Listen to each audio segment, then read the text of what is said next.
In front of me is VIVO X300 Ultra, and today I would like to show you how you can select and delete multiple photos at once.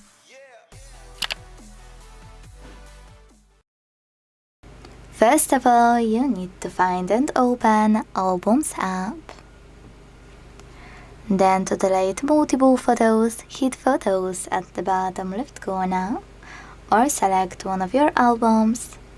And when you're ready, click on this icon of a square at the top right corner.